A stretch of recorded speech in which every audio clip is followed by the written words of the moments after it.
Сізге танысыңыз немесе досыңыздың таныстары несие рәсімдеп беруіңізді сұрайды. Жақсы сыйақы беремін дейді. Сіз келісім бересіз. Алаяққа банктен алған соманы табыстайсыз. Сыйақыңызды аласыз.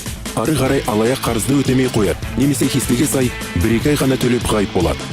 Сізбен байланысты үзіп, телефон нөмірін ауыстырып, кездесуден қашқақтайды. Немесе сіз несие рәсімдеу үшін делдал іздейсіз. Банкте танысы барын айтып, алаяқ сізге несие рәсімдеп беремін дейді. Осы қызмет үшін несие сомасының біраз мөлшерін алдын ала төлеп беруіңізді өтінеді. Сізден ақша алғаннан кейін ол қызмет көрсетпестен тайып тұрады. Несие рәсімделген кезде барлық есеп-шоттар атқарылған жұмысқа сай төленеді. Алдын ала төлем жасамаңыз. Егер сіз біреуге несие рәсімдесеңіз, немесе несие рәсімдегені үшін ақша беретін болсаңыз, келісім-шарт жасасып, қолхат алыңыз. Танымайтын адамдар үшін өз атыңызға несие рәсімдемеңіз. Азаматтар, сақ болыңыздар, есте сақтаңыздар. Алаяқтықтың алдын алған жөн.